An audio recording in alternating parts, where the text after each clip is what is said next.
are you doing? Once he's exposed, won't you be made Grandmaster? It's Cyrax and sixth one.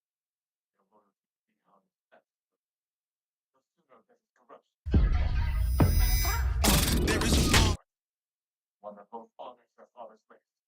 And their spirit realm. 3 days, so watch until the end of the video to learn more. It looks like Mortal Kombat 1 has a new toxic lolcow, which isn't a big surprise, honestly, because Rage and Mortal Kombat go together like peanut butter and jelly. In fact, some channels like Mike Trelinsky have gotten very popular by using Rage content. But that's likely because Mike is actually a good person who donates money to his opponents, and his rage is always at the game and not the players. So yeah, a lot of people might watch him for the Rage content, but at the end of the day, it's actually very wholesome content. It leaves you feeling warm and fuzzy. And on top of that, Mike has skills. Like, the man's actually good at the game. And all those factors combined might be the reason that Mike's the only channel I've seen succeed with Rage content. Over the years, I've seen so many channels and streamers attempt to get popular by using Rage content, but it never works. They never reach any heights of popularity. They might claim to get hella views, but realistically, the people memeing on them and uploading compilation videos tend to get way more views than they actually do. Low Tier God is a good example of this. A lot of compilation channels were getting more views than him. And then some creators would make entire documentaries about him and again get really good views, whereas Low Tier God's channel never really reached those heights. But I digress. I've gotten way too off topic. I hope it was entertaining because today's video is not about Mike Trelinsky, nor is it about Low Tier God. And the truth is, I've known about this streamer for about a week or so now, but he's finally appearing in my comments section, which means I gotta talk about him. He's in my territory now. And by the way, this streamer claims to copyright claim people who use his footage, which it could be true, it could be not true, but to play it safe, I'm just not going to use any of his footage most likely, and I think for fun, I won't even spell his name right either. We're going full South Park for this video. This very soon to be famous streamer goes by the name Six Erican. I imagine because Erican 1 through 5 was already taken, but he was fast enough to claim number 6, so thank goodness for that. Now, Six Erican is a very special kind of streamer because his memes are already more popular than his channel itself. For example, if Six Erican makes a stream or uploads a video, it does okay or not so good. If I'm being honest, not that good. However, if somebody else uploads a clip compilation of Six Erican, it blows up like crazy and goes super viral. In fact, there's a channel called Kisori that was getting crazy views by compiling Six Erican's rage moments or just him getting owned online in Mortal Kombat 1. And I'm not exaggerating. I'm not being hyperbolic. Look at these views. The first one, 188,000. The next one, 70,000. After that, 163,000. We're back up there again. I have no idea if Kisori's channel was monetized, but if it was, he was making some mad dough off of these views, some crazy money. But unfortunately, this story has a sad ending because according to Six Erican, this channel has been demonetized. And he sounded very happy about that. He was bragging, which leads me to believe it's likely that Six Erican was responsible for getting this channel demonetized. And in case you're new to the channel, that's a big red flag to me, okay? I understand it's frustrating to see people making more money off your name than you can off your name, but that's just what happens when you turn yourself into a meme, and it doesn't give you a right to attack the person's channel and get them demonetized. Which is why I'm hoping that Six Erican is lying and simply bluffing to his audience to save face. But hey, Kisori, if you're watching the video, let me know in the comments section what's going on. Tell me your story, because now I want to talk a little bit more about Six Erican. According to the comment section of a Rage compilation video, this streamer used to play UFC instead, which is a weird kind of different style of fighting game. In fact, depending on who you ask, it's not a fighting game at all, but for me personally, I have a pretty loose interpretation of what's a fighting game. Like, for example, I consider For Honor a fighting game. However, regardless of how you feel, eventually Six Erican moved on to Mortal Kombat 1 because that's where the views are. Let's be honest, if you play Mortal Kombat 1, you're gonna get some views. It's the hype game right now. And out of all the characters on the roster, Six Erican chooses to play Kenshi, one of the most difficult characters to combo with and space with. Just in general, he's one of the toughest characters to play. But fear not, there's no reason to be afraid because Six Erican is a god of fighting games. Look at this combo. Oh my gosh, just legendary, downright inspiring. Obviously, I'm joking. That combo is very basic and nothing special. Pretty much anyone can do it. But then again, Six Erican came from a different game, right? He was a UFC player, so it makes sense that he can't pull off the crazy combos yet. But that's not why Six Erican is infamous. This man is known to get angry, salty, and create fake rules for the match, all that incredible stuff. For For example, if you throw this man more than once a round, you are cheating. That's his words. You're cheating if you throw him even twice during a match. That's not fair. You're breaking the rules. Stop that. Yeah, he's that kind of player, but the rules get more ridiculous. This man will also ban certain characters from play. So if you pick a certain character that he thinks is unfair, then he just won't play with you. Which honestly, with that in mind, he should just switch to Street Fighter V, because I think that game does allow you to blacklist certain characters, like you just don't get matched against them. And I think Third Strike does that too, and I wouldn't be surprised if Street Fighter VI has that feature as well, but I have no idea because I've never wanted or needed to use that feature. But I digress, you get the idea. Six Arakin makes up his own rules for matches, and he also refuses to play against certain characters, and then on top of that, he won't even play people in his chat unless they buy a subscription. Or I think Twitch calls it a gifted sub. I don't know. I've never streamed on Twitch, or at least it's been a really long time, like over a year at this point. Man, time flies, I'm getting old. But now it's time for the $1 million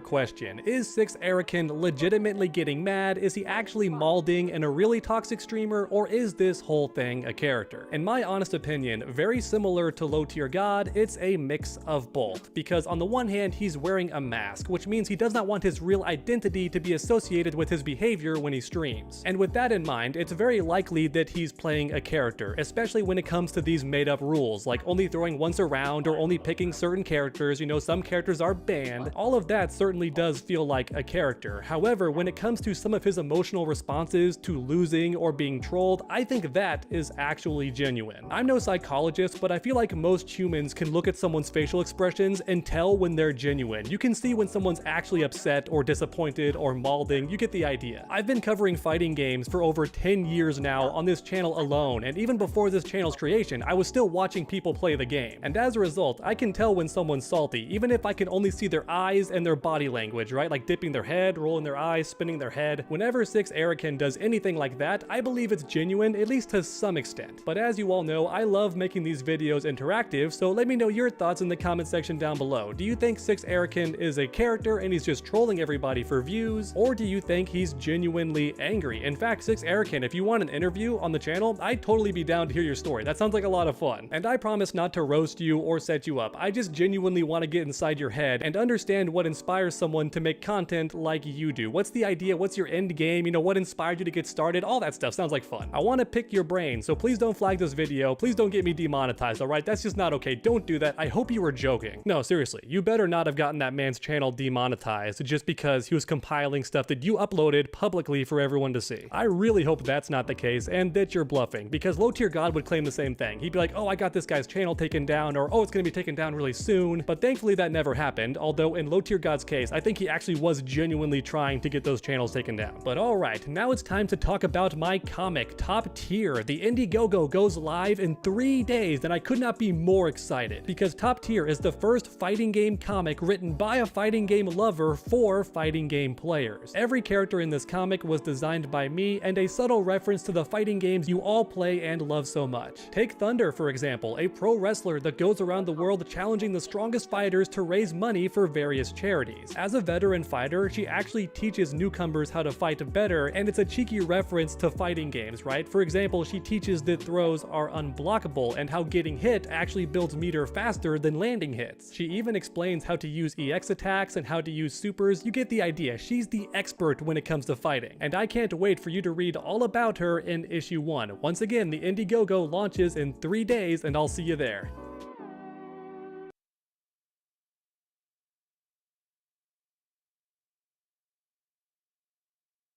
Word of his arrival. Surrender if you wish to remain unharmed.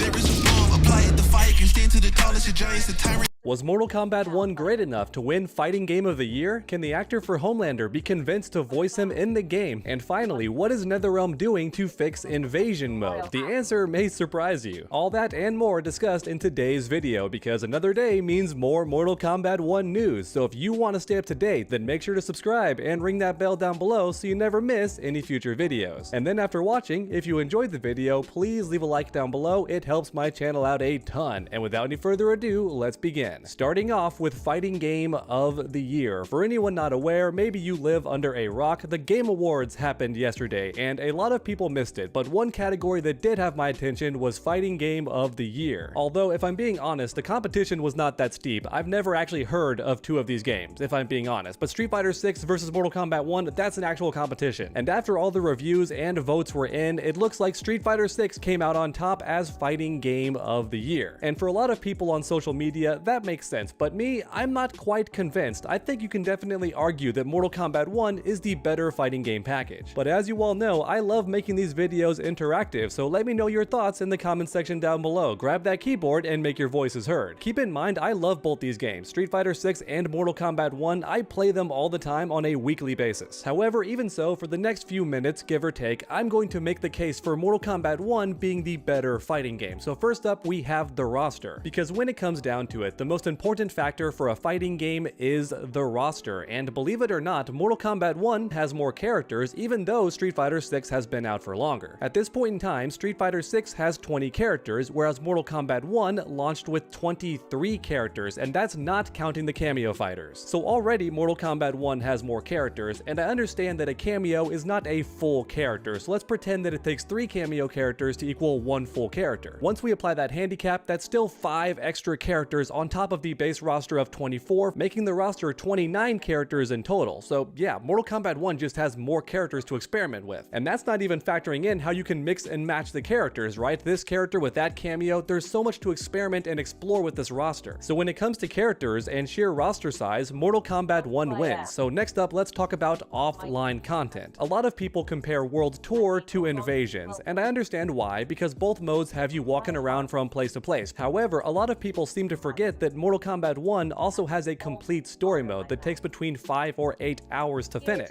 And the reality is, Street Fighter 6 simply doesn't have that. World Tour is the story mode, so Invasion and story mode are pretty much the same thing, and once you finish it, that's it. There's no more offline content. So once again, I think Mortal Kombat 1 has Street Fighter 6 beat in sheer number of game modes, because not only does it have a separate story mode, but also the Invasion keeps changing every season. And now finally, it's time for the third category, unlocks. Street Fighter 6 only had 2 costumes per character for months now, and unless you want to spend money, you can't get a third costume for any character, and keep in mind each costume is very expensive, just like Mortal Kombat 1. However, that being said, every Mortal Kombat 1 character had at least 3 costumes since the game launched that you could unlock. Or to put it a different way, Mortal Kombat 1 simply has more stuff to unlock. And on top of that, while both games do have an online ranking system, Mortal Kombat 1 actually rewards you for reaching the higher ranks with some new costumes and gear pieces. Oh yeah, the gear pieces. I almost forgot about that. On top of having more costumes per character, Mortal Kombat 1 also has gear pieces to unlock as well, so just more content in general. So honestly, once again, Mortal Kombat 1 wins this category, which means all we're left with is the gameplay, and I feel like that's subjective. Some people prefer Street Fighter 6, some people prefer Mortal Kombat 1. At the end of the day, which game has better gameplay is always going to be a matter of opinion. But when it comes to everything else, I think Mortal Kombat 1 is the superior game in terms of content that it offers. But once again, let me know your thoughts in the comments down below, because like I keep saying, I really do read each and every comment, so grab that keyboard and make your voices heard. Which game is better, Street Fighter 6 or Mortal Kombat 1? Because next up, it's time for topic number 2, Homelander in Mortal Kombat 1. Can he be voiced by the official actor from The Boys, Anthony Starr himself? For anyone not aware, it's all but confirmed that the official actor of this character, Homelander, is not going to be the one voicing him in the game. However, even so, some people choose to believe that he's simply playing a character. Well, unfortunately, this video dropped recently.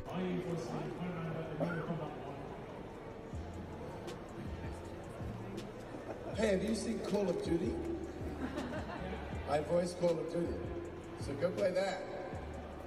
And there you have it. When Anthony Starr was asked if he would be voicing Homelander in Mortal Kombat 1, he simply said, "Play Call of Duty, because I voiced my character in that game." Which means, once again, it's very unlikely that Homelander is going to be voiced by Anthony Starr in Mortal Kombat 1, which is very unfortunate. Do you think it's possible that Warner Brothers spent too much money on Megan Fox and therefore could not afford Anthony Starr? Because if that's the case, I'm just so sad. If multiverse theory turns out to be real, and there is a reality where Megan Fox Fox was never hired to voice Natara, then that means NetherRealm had enough money to afford Anthony Starr, and I'm very jealous of that reality. I want to hop to that one right now, okay? No hate on Megan Fox, and I love Natara. She's a fantastic character, but Anthony Starr is Homelander, so it's so sad that he's not going to be voicing the character in the game. But on that topic, there's been some rumors circulating, none of which are confirmed, but the most popular is that Warner Brothers did not want to pay Anthony Starr the money that he was asking for the voice of Homelander in Mortal Kombat 1, which could be possible, but it's not confirmed, and I just want to throw that out there. No matter what the reason may be, we know for a fact that Anthony Starr was open to voicing Homelander in Mortal Kombat 1, but things just did not work out, which is unfortunate. But now finally, it's time for the last topic of today's video, Invasion Mode. Apparently people are not very satisfied with this offline game mode, and of course NetherRealm is not happy to hear that, so they actually released a survey where you can answer questions to help them make Invasion Mode better. I'm gonna go ahead and post a link in the pinned comment if you want to take part in this survey. I know that I'm definitely going to as well, because even though I don't hate Invasion, I'll jump at the chance to make my favorite fighting game better in any way that I can. In fact, I'm gonna do some of the survey right now. It says it'll take 10 minutes. I'm not gonna make it that long for you guys, maybe like 2 minutes at the most, but I'm just curious what's in here. Next. Okay, in Mortal Kombat 1, you have played Invasion Season 1 The Spectre. Yes, I did. I like that season. Which of the following console games have you played? Why does this matter? This has nothing to do with improving Invasion's mode, but okay, I've played pretty much all of these actually. Which of the following Mortal Kombat games have you played for more than 10 hours? Have I played the first game for more than 10 hours? Probably not. MK3, yes. I've barely even touched MK4. Yes, yes, yes. Never played DC actually. Yes, yes, yes, yes. Yes, okay, all these games. How would you rate your overall experience with Invasion Season 2? Good. Yeah, I think it was good. Just a bit too easy to get lost, and I think one time the key was in one of the mystery matches where you had to play a certain character and do a fatality or something. That was the only way to get the key, and I was like, seriously? That's ridiculous. Okay. How often did you feel confused while playing this game? I would say just sometimes. Yeah, it's gonna be honest there. I don't like the word scramble stuff. I know some people do because it harkens back to the classic Mortal Kombat games, but I'm just not a big fan. Just tell me what you want and I'll do it. Did you ever feel like